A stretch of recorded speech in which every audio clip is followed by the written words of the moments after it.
Alright, so in the last section we dealt with simple inequalities, right? Those were inequalities like x is greater than 4 or x is less than or equal to negative 2. They would start at a single point and then they would go infinitely in a single direction. However, you're going to run into other inequalities that might look like this. You have an open circle on 1 and an open circle on 6, and the area in between those is shaded in. Alright? And this is what would be known as a compound inequality, right? So when you've probably done this in the past, you've probably been told, all right, well, this is easy enough to write as an inequality, right? You just look for the small number and the big number, right? So the small number is a 1, put that on the left. The big number is a 6, put that on the right. And what is this? This is all numbers that are in between 1 and 6.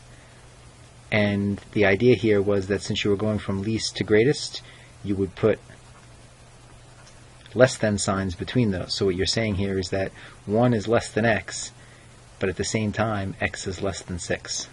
So another way of saying this would be that x is between 1 and 6, right? Now this is, in this form, this is what would be known as a three-part inequality. Why three-part inequality? Because you have 1, 2, 3 parts to it, right? So it's known as a three-part inequality. However, any three-part inequality like this can also be written as two separate inequalities. And it's simple enough to see how that could be done. What you do is you can just take this part of it and write it as 1 is less than x. And then you can take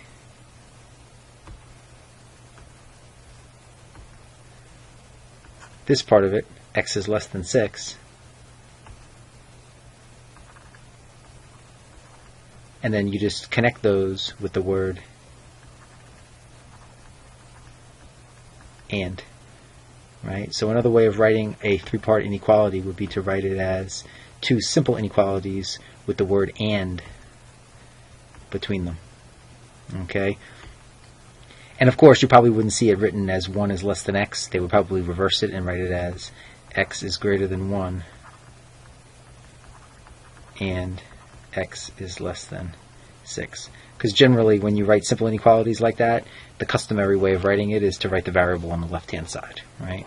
So that would be the set of numbers that are both greater than 1 and at the same time less than 6. Right?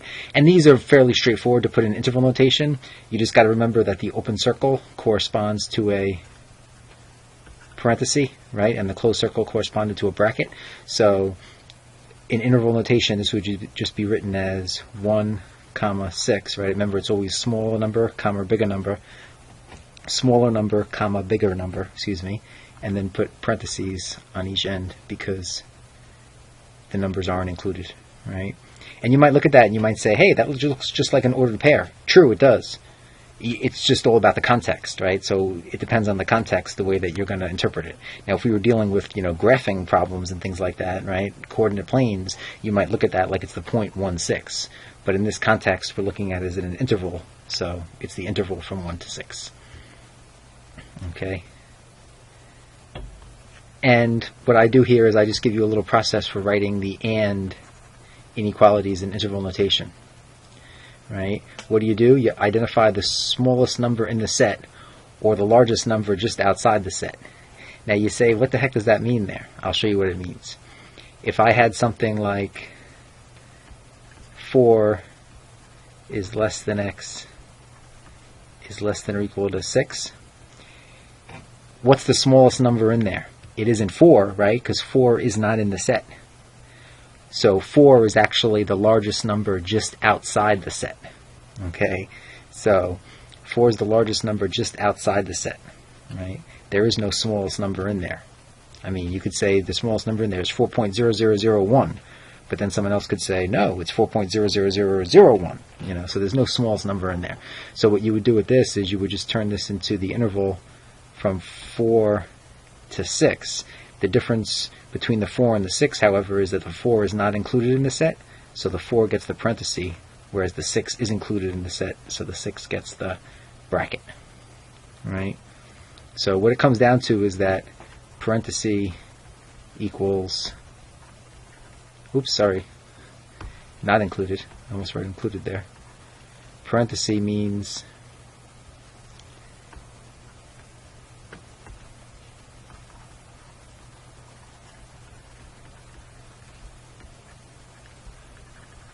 not in set.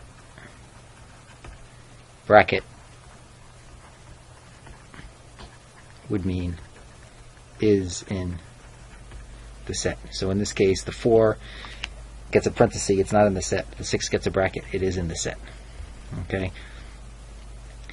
So that's what you do. I mean, you can look at that process, right? So you identify the smallest number, which in this case was a 4, then put a comma, then you identify the biggest number, which was a 6, and then you either use a parenthesis or a bracket, depending on whether the number is included or not. All right? Now, other inequalities are going to look like this, right? This is kind of like the opposite of the first inequality that we dealt with. In the first one, we were shading in the middle. Here, we actually have two endpoints, right? And we're shading in opposite directions. So you're shading to the left of 1 and to the right of 5, right? And this one, I mean, you could probably see how it's going to be written. It has to just be written as two separate simple inequalities, right? So like this left-hand one here, this would be x is less than or equal to 1. This right-hand one here would be x is greater than or equal to 5. And now the difference between this and the previous ones, though, is, remember the previous ones, if you connected them, you would have to connect them with the word and. Here, however, you're connecting them with the word or, right? Because the idea is x can't be less than or equal to 1 and greater than or equal to 5 at the same time, right? That would actually be an empty set, because both things can't happen at the same time, but or means only one of the two statements has to be true. So when the left-hand one is true, it's x is less than or equal to 1. When the right-hand one is true, it's x is greater than or equal to 5. So you would write this set as x is less than or equal to 1 or x is greater than or equal to 5. And then you can see how you would put it into interval notation, right? You would just write it as two separate intervals, right? The left-hand one, x is less than or equal to 1. This is going from negative infinity up to 1. And again, remember, 1 is included in this set, so it gets a bracket, right? And again, sometimes you might see it written like this on the number line with a bracket instead of a closed circle. And then the right-hand one would be x is greater than or equal to 5, so the smallest number in there is 5, and it's included, so it gets a bracket. And this is going all the way to positive infinity, and that gets a parenthesis. And again, you need a way to connect these two intervals. So this word or, when you write it in interval notation, it gets transformed into this symbol that kind of looks like a big U, which stands for union, right? It's a set operation. It basically means you're putting this interval together with this interval, right? You're combining those two intervals. So these would be the three ways of expressing this inequality, right? This would be the number line, this would be the inequality, and this would be the interval notation. Okay? And then again there I have the process telling you that the or inequality must be written, and this is important, right? It's two separate inequalities or intervals with a connector, right? And what is the connector? The connector is either the word or, if you write it as an interval, or it's this symbol, right? Which stands for the set operation that's known as union. All right.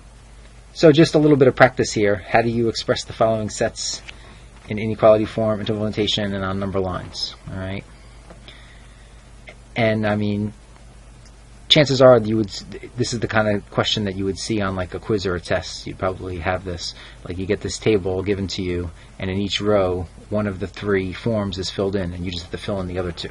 Okay, so if the inequality is -9 is less than or equal to x, which is less than -2, right? Again, remember what this is saying. This is saying x is between -9 and -2, and since the -9 has this less than or equal to sign next to it, that means the -9 is included. However, the -2 is not included, right? So as an interval, this would go from -9 to -2, and it just, you just got to determine whether you use the bracket or the parenthesis. Remember, the -9 is included because it's less than or equal to, so it gets the bracket. The -2 is not included because it has just a less than sign here, so it gets the parenthesis. Right? And then, of course, on the number line, this would just look like this. And again, bracket, you could put a bracket on the number line, or you could put the closed circle on the -9, and the -2 you could put the parenthesis, or you could put the open circle, and then you would just shade in the middle here, right? And then this one here, 3, 8, it's the same kind of thing. So if you put this on a number line first, I guess,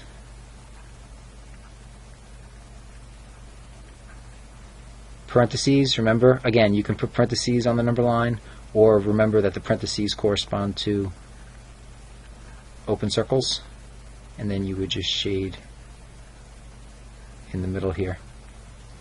And then as an inequality, this would just be all numbers between 3 and 8, right? So x goes between the 3 and the 8, and they're both less than signs there, right? So 3 is less than x, which is less than 8. And then, of course, the bottom two now involve or and the union symbol. So those are going to be the ones on the number line that are going in opposite directions, right? So x is less than 5 or x is greater than or equal to 10. It's probably easier to do the number line for this first, right? So x is less than 5 or x is greater than or equal to 10. Well, I need the 5 here, and I need a 10 here, right? So what would x is less than 5 be? X is less than 5 would be an open circle on the 5. Everything less than that would mean shade to the left. X is greater than or equal to 10 would mean closed circle on the 10, and I shade everything to the right. And now it's probably easier to do the interval, right? Because you remember this is two separate intervals. So this left-hand interval here is everything that goes from -infinity up to 5, 5 not included, therefore parenthesis, together with, right, union, everything from 10 on to infinity. Infinity and -infinity always get the parenthesis. 10 here is included, so it gets the bracket. Okay? And then the last one would be very similar to the previous one, right? Same kind of problem. -infinity to -1 union 2 infinity.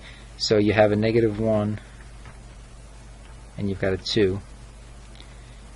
-infinity to -1 means you're starting out here to the left and you're shading everything up to -1, and since it's a parenthesis, it's not included, so open circle.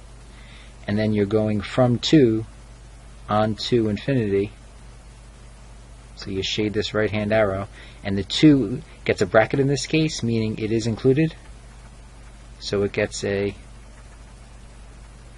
closed circle, right? And again, you can put brackets and parentheses on the number line. I just like using open and closed circles, but either one will suffice.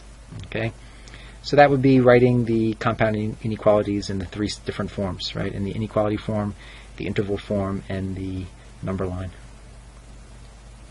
Right? Now, of course, the compound inequalities aren't always going to be given to you in that nice form, right, where you can just immediately put them on number lines. Sometimes you're going to have to solve the inequalities before you graph them and write them in interval notation. Okay, so in the next video we will do some examples and some you try it's involving that.